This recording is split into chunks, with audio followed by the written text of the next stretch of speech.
वासुदेव सुतं देवं कंस चाणूर मर्दनम देवकी परमानंदम कृष्णम वंदे जगद्गुरुम।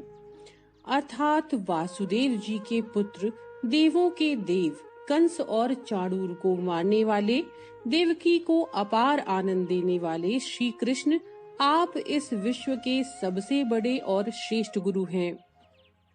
और श्री कृष्ण को नमन करके हम शुरू करते हैं आज की कथा। मित्रों, आज हम आपके लिए यहाँ पर लेकर आए हैं ज्येष्ठ कृष्ण एकादशी यानी कि अपरा एकादशी की व्रत कथा।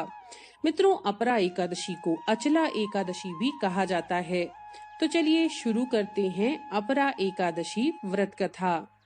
युधिष्ठिर कहने लगे, हे भगवान, ज्येष्ठ कृष्ण एकादशी का क्या नाम है तथा उसका महत्म्य क्या है, सो कृपा करके कहिए।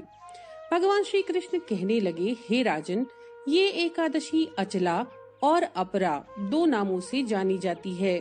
पुराणों के अनुसार ज्येष्ठ कृष्ण पक्ष की एकादशी अपरा एकादशी है, क्योंकि ये अपार धन देने वाली है।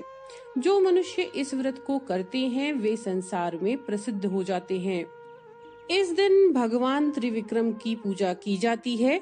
अपरा एकादशी के व्रत के प्रभाव से ब्रह्म हत्या, भूत योनि, दूसरे की निंदा आदि सब पाप दूर हो जाते हैं। इस व्रत के करने से परस्त्री गमन, झूठी गवाही देना, झूठ बोलना, झूठे शास्त्र पढ़ना या बनाना, झूठा ज्योतिष बनना तथा झूठा वैद्य बनना आदि सभी पाप नष्ट हो जाते हैं।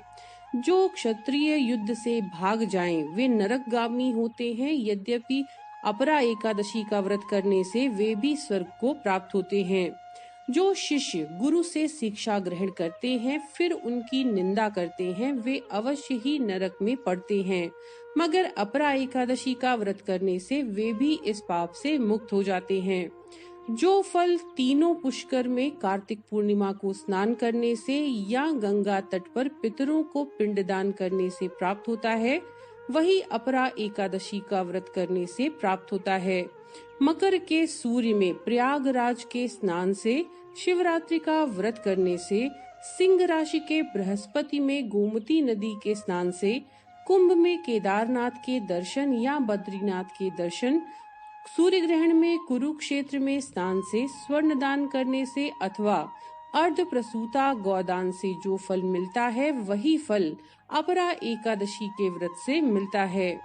ये व्रत पाप रूपी वृक्ष को काटने के लिए कुल्हाड़ी है, पाप रूपी ईंधन को जलाने के लिए अग्नि, पाप रूपी अंधकार को मिटाने के लिए सूर्य के समान है, मृगों को मारने के लिए सिंह के समान है। अतः मनुष्य को पापों से डरते हुए इस व्रत को अवश्य करना चाहिए। अपरा एकादशी का व्रत तथा भगवान का पूजन करने से मनुष्य सब पापों से छूटकर विष्णु लोक को जाता है। इसकी प्रचलित कथा के अनुसार प्राचीन काल में महिध्वज नामक एक धर्मात्मा राजा था। उसका छोटा भाई वज्रध्वज बड़ा ही क्रूर, अधर्मी और अन्यायी था। वह अपने बड़े भाई से द्वेष रखता था। उस पापी ने एक दिन रात्रि के समय अपने बड़े भाई की हत्या करके उसकी देह को एक जंगली पीपल के नीचे गाड़ दिया। इस अकाल मृत्यु से राजा प्रेतात्मा रूप में उसी पीपल पर रहने लगा और अनेक उत्पात करने लगा। एक दिन अचानक धौम्य नामक ऋषि वहां से गुजरे। उन्होंने प्रेत को देखा और तपोबल से उसके अतीत को जान लिया। अपने तपोबल से प्रेत उत्पात का कारण समझा।